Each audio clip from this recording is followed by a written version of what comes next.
네, 안녕하세요. 역사이병대 차태현입니다. 오늘 예고드린 대로 그 교과서에 나오는 고조선 강역에 대해서 방송을 해드리도록 하겠습니다. 일단 지도를 먼저 보시죠. 이게 우리가 어렸을 때 이제 좀 배웠던 교과서 이제 내용입니다. 아마 그 역사 교과서를 처음 배울 때 첫 시간에 아마 이거를 배울 거예요.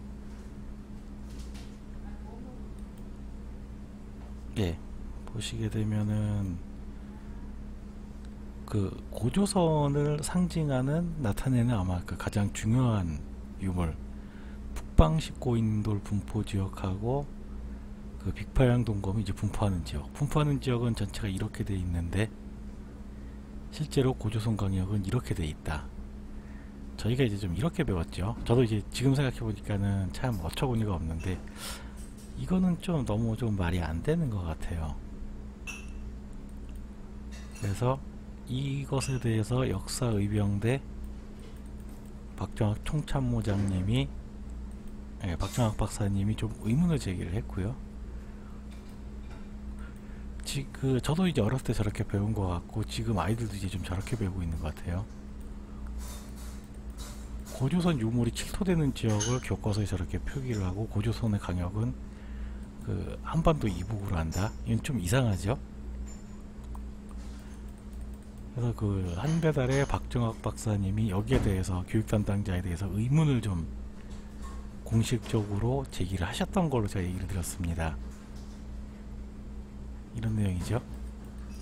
현재 국정교과서인 초등학교 사회 5학년 5학년 1학기는 물론 검정교과서인 중학교 역사와 고등학교 한국사의 고조선 영역에 공통적으로 그려져 있는 고조선의 세력범위 지도에서 비파형 동검과 탁자식 고인들의 분포를 기준으로 본 고조선의 세력범위하고 남한, 심지어 제주도와 북경 아래까지 비파형 동검이 나오고 춘천 영암 지역 이런 데서도 탁자식 고인돌이 나온다. 근데 왜 여기는 고조선 세력범위와 포함시키지 않았느냐?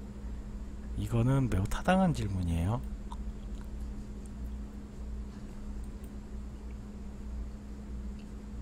타당한 질문이기도 하고 꼭 해야 되는 질문이기도 하죠.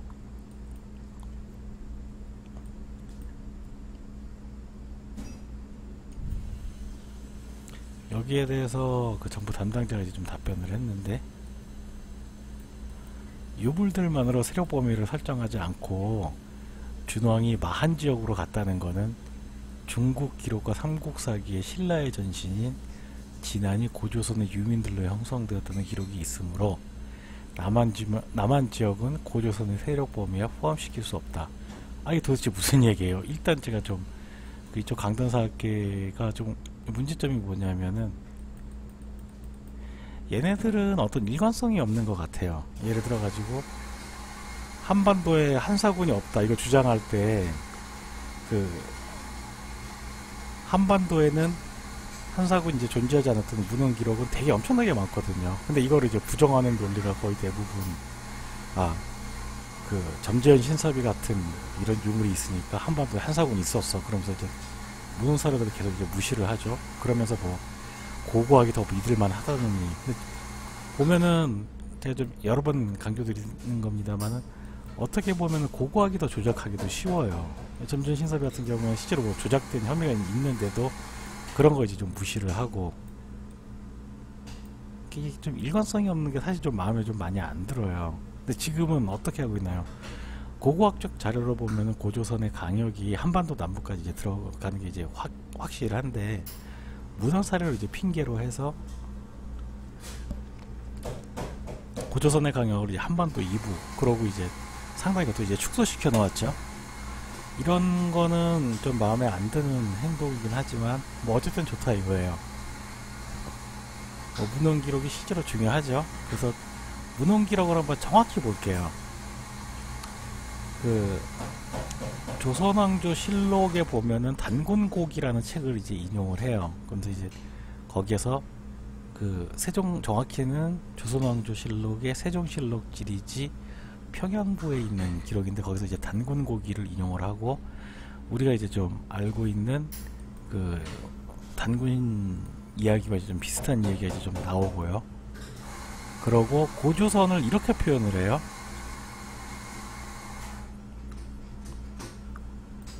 자, 조선이 그렇게 해서 이제 세워졌는데 조선, 신라, 고래, 남북옥조, 동북부여, 예와 맥이 모두 단군의 다스림이 되었다. 그러니까 그 고조선은 어떤 남북옥조, 뭐 부여 이런 나라들을 거느린 일종의 제후국인 거죠. 그럼 이게 좀 시사하는 게 뭐냐면은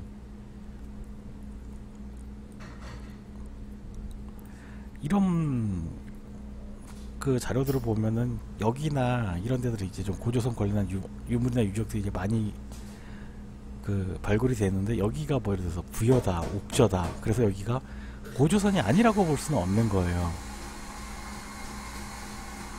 중요한 거는 한반도 남부도 그럼 고조선의 강역이었냐 그걸 이제 볼 수 있는 그 자료가 이게 있지요.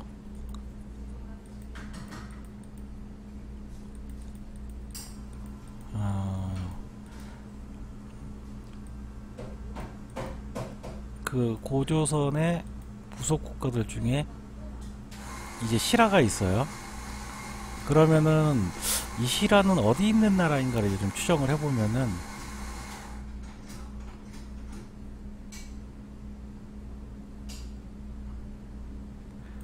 단군고기에는 저신라가 있고 삼국사기 하만군조에는 아시라국이 있어요. 이게 좀 같은 신라라고 이제 보여지는데 그렇다면은 한반도 남부에도 고조선에 이제 제후국이 있었다는 얘기가 되는 거고요. 그럼 이제 문제가 좀 달라지는 거죠. 그래서 그 박정학 박사님이 이런 질문들을 좀 했어요. 자, 비파형 동공과 탁자식 고인돌이 고조선 세력 범위를 정하는데 결정적 이유가 아니라면 이 지도에 그 유적지를 표기할 필요가 없다. 예, 맞는 말이죠. 결정적인 이유로 대하는데 교육부에는 그런 것이 없는 것 같다. 준왕의 이주와 고조선 유민 기록은 오히려 그 땅이 고조선의 세력 범위에 있었기에 가능한 것으로 해석해야 된다. 예, 좀 뭐 어려운 얘기 같지만은 타당한 얘기들이에요. 아까 봤던 것처럼 실제로 그 고조선은 이제 여러 국가를 이제 거느린 제후국이고요. 그 마한으로 옮겼다느니 뭐 이런 얘기 표현이 있다 그래서 그게 고조선이 아니라고 볼 수는 없거든요. 이게 답변이 좀 너무 웃기죠. 그래서 답변이 이거예요. 저는 이게 상당히 좀 무책임한 얘기라고 이제 좀 생각을 하거든요. 답변이 그냥 학계의 통설이 그렇습니다. 이렇게 답변이 왔대요. 자, 학계란 어떤 곳일까요? 순수하게 이제 학문적으로만 연구를 해야 되는데 아까 본 모습처럼 자기들이 어떤 그 사료하고 문헌자료 이런 여러 가지 자료들이 있으면은 뭐 어떨 때는 뭐 고고하기 중요해 뭐 그러기도 하고 지금 같은 경우에는 사료를 이상하게 좀 비비 꼬아서 이제 해석을 했죠. 그 중요한 거는 문헌이 중요하냐 고고학 자료가 중요하냐 그게 아니라 문헌하고 고고학 자료하고 일치하는 내용이 역사적인 사실일 가능성이 높고요. 그러면은 얘네는 이제 문헌 분석도 좀 이상하게 한 것 같아요. 제가 볼 때는 박정학 박사님이 이야기하는 얘기가 맞거든. 저는 좀 타당성이 있다고 보거든요. 아까 봤던 그 조선왕조 실록의 단군고기 기록을 보면은 틀림없이 이제 조선 어떤 제후 국가들을 그러니까 여러 나라 이제 거느린 형태가 이제 맞다고 보고요. 그 조선에 있던 어떤 제후국으로 이주한 거를 이제 표현한 거를 마치 좀 다른 나라로 이제 좀 표현을 했다는 거죠. 이게 좀 너무 그게 문헌하고 고고학하고 일치하는 그 가설이라고 저는 이제 좀 생각을 합니다. 근데 이게 답변이 학계의 통설입니다. 이게 상당히 좀 그 무성의한 답이라고 이제 생각을 하거든요. 이게 참 어떻게 보면 무서운 얘기이기도 한데 학계에서 이렇게 얘기를 하니까 너 일반 사람들은 토달지 말아라 뭐 이런 얘기인지 아니면 이게 담당하시는 분이 본인도 이제 좀 대답하기 좀 어려우니까 이렇게 좀 학계 핑계를 대는 건지 좀 알기 쉽게 얘기하면은 제가 이해한 거는 이래요. 그러니까 예를 들어서 지금부터 이제 시간이 이제 3000년이 이제 흘렀어요. 서기 5000년에 영산강 지역에서 그 대한민국에서만 발굴이 되는 걸로 알려진 태극기 유물이 이제 발견이 됐단 말이죠. 그러면은 우리가 이제 교과서에서는 어떻게 실어야 될까요? 일단은 태극기라고 하는 유물은 대한민국을 나타내는 상당히 이제 중요한 지표이기도 하니까는 태극기가 어떻게 발굴된다는 그 분포도를 이제 좀 그려야겠죠. 아까 우리가 본 것처럼요. 근데 그 한반도 동남부의 영산강 유역에는 태극기 유물이 되는데 저기는 대한민국이 아니라고 표기를 해요. 그러면 이제 학부형들이 이제 좀 그 질문을 이제 좀 해야겠죠. 당연히 이제 도대체 어떤 상황이냐. 자, 저기 영산강 쪽에도 태극기 유물이 나오는데 왜 저기는 대한민국이 아닙니까? 근데 만약 교육부가 이렇게 대답을 했다는 거죠. 저기는 경상도지 대한민국이 아닙니다. 그 경상도라고 문헌에 나와 있습니다. 이렇게 얘기하면은 이게 되게 웃긴다는 거죠. 근데 제가 그 단군 고기를 봐도 그렇고 실제 유물 나오는 거를 봐도 그렇고 아시라국의 이제 경우를 봐도 지금 교육부가 이런 짓을 하고 있는 게 좀 맞다는 생각이 들고요. 만약 이렇게 얘기를 하면은 아까 이제 박정학 박사님이 했던 거 이제 똑같은 질문 이제 할 수밖에 없죠. 아, 태극기 유물 분포도는 도대체 왜 넣는 거고 경상도가 대한민국이라고 이 경우 추정하는 게 맞지 않냐. 근데 만약에 이제 교육부가 뭐 이렇게 대답을 했다. 학계의 통솔입니다. 그냥 닥치세요. 뭐 이렇게 얘기하면은 이게 얼마나 이제 어처구니가 없느냐는 거죠.